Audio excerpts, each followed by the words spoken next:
What's up guys, the StrongBoys19 here, and it's time to do my list on the top 25 albums of 2012, and I know there are other people have already done this. You've got Daughter of Vampire, Mr. Cannibal Spork, Cover Killer Nation, Mel66R6, Moonlapse of Pantheon, and all the others.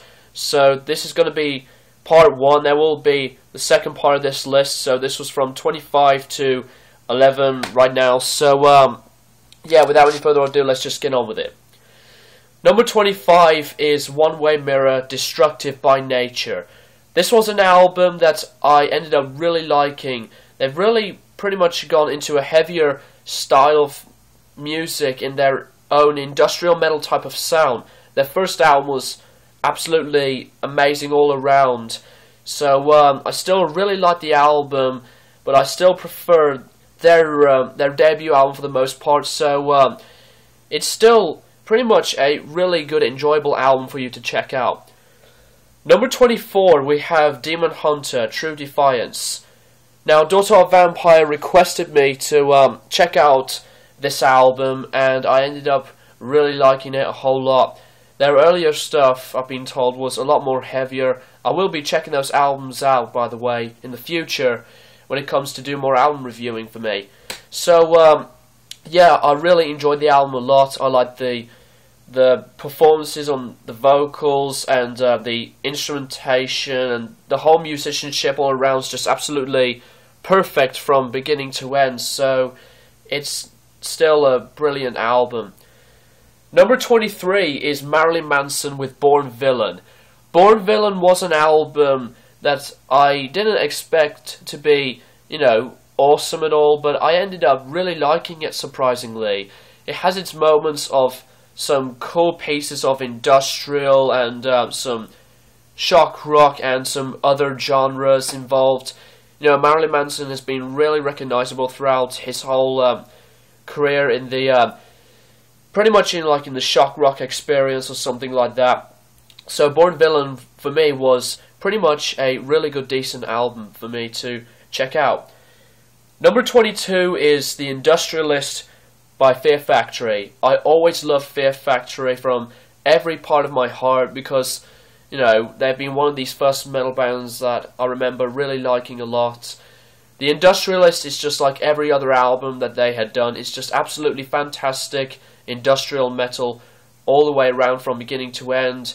Brilliant songs on here. You've got Recharger, The Virus of Faith, The Industrialist. Reaugmentation, which was the outro, was a disappointment to end off the album. It's just 9 minutes of just random industrial noises and samples without any music at all, so that was a bit of a letdown, but not too much, because this is still really cool to, you know, be disappointed about the ending of the album. So it's a brilliant album for you to check out. Number 21 is Utilitarian by Napalm Death. Now, Napalm Death had been a really original classic grindcore outfit to me. I always really enjoyed their own type of sound. Utilitarian was a massive blast for me because they've really gone into a much more heavier and really darker type of roots with their own sound. You've got some pieces of grindcore and death metal all around, and it's just really, really unique that Napalm Death's music has always been this strong and just, you know, obviously perfect if you love all the heavy grindcore stuff. Utilitarian was an album that really, really got to me for enjoying grindcore a lot more, so you can't go anything wrong with that. Number 20 is Endless Procession of Souls by Grave. Grave was a really, really unique death metal band that I've been recently checked out since King of the Corpses 666 requested me to check out this band, and I ended up really liking the album. You know, Grave wasn't just a band that's just really far too heavy like Cannibal Corpse or Nile and some other death metal acts like that. They have their own original unique type of sound that's just really straightforward all around, just really really heavy type of music that's just perfect for their own death metal experience all around. So Graves' new album is just absolutely solid and just perfect all around. Number 19 is Self-Entitled by NoFX. NoFX has been a band that I always really enjoyed, and Punk in Drublic had been always my favourite, all-time favourite NoFX album, and you've got others. And this still really continued their own punk rockish type of sound, just really cool, short, crazy ass punk type of songs.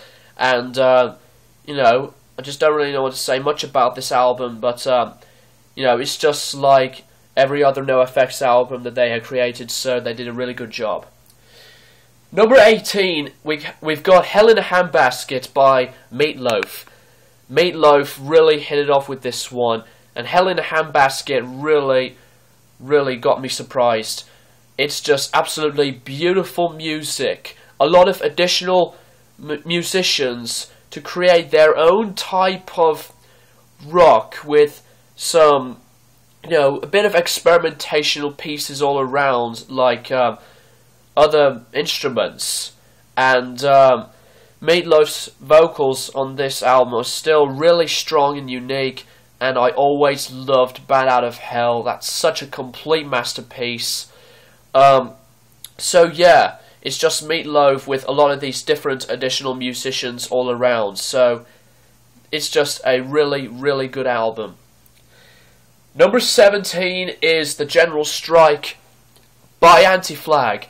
Anti-Flag have been another punk rocky type of band that I really enjoyed a lot.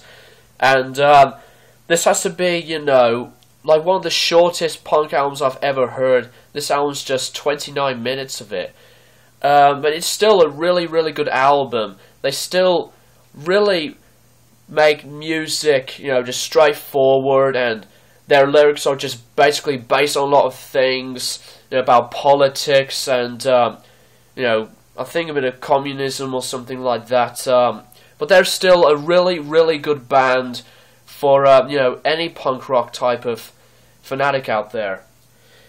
Number 16, we have the self-titled album by Cryptopsy. Cryptopsy really got back into their original roots of their sound, which was the genre of technical death metal.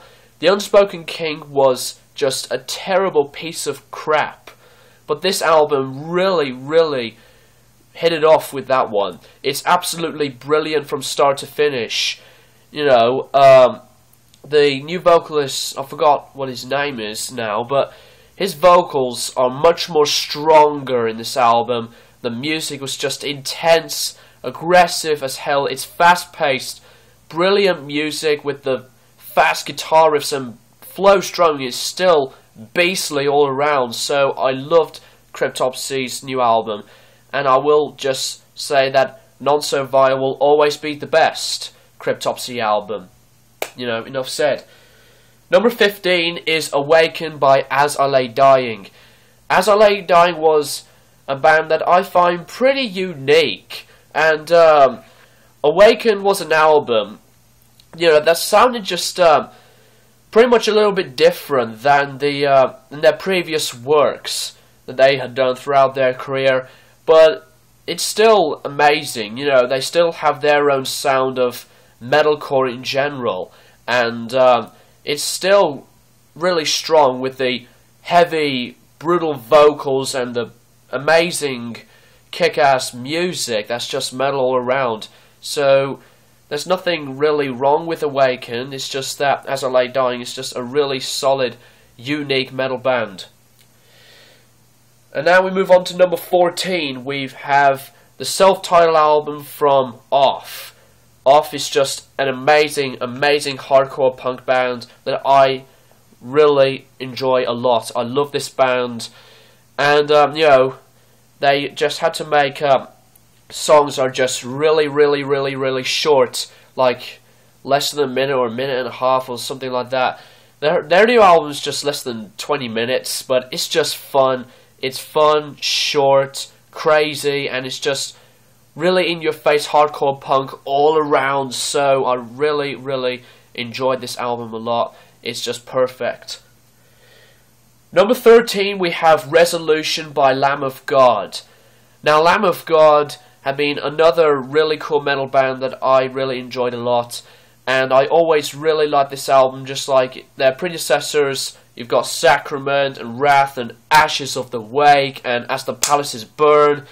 Lamb of God has been a really solid groove metal act in their own type of way. They're still going really strong and heavy in the metal world, and I just really enjoyed Resolution as much as every other Lamb of God album that they had done. So yeah. Number 12 is the new Deftones album, Koino Yokon. Now, this album is, in my opinion, a lot better than Diamond Eyes, and this is an album that I was pretty speechless after I listened to it. I was just speechless after I listened to it, and it's just so good. It's absolutely perfect from beginning to end. They still continue their own alternative metal type of sound with a bit more pieces of different styles all around, and the music has just been amazing, and the vocals from Chino are just fantastic. It's just perfection all around. So there's nothing wrong with Deftones when I listen to them, because they were one of the first bands I really liked growing up, amongst others. So yeah. At number 11 we have Rise of the Phoenix by Tenacious D. It's Tenacious D. What more do you want from them? They are just amazing. I love Tenacious D since I got into music, and you know, they're still really unique, and their music on the album had gone a bit more different, and they have some of their pieces, well, a lot of comedy rock pieces obviously, but they have some bit of pieces of like country music, like on the song of 39, and some really good solid catchy ones like Low Hanging Fruit, and the brilliant opener Rise of the Phoenix, and you know, they've been really experiencing different styles with this album, and it's definitely a really solid album from this group. So yeah, that's part 1 of the top 25 of the year, and in the next video it will be in the top 10 from 10 to 1. So thanks for watching, guys, and keep it metal.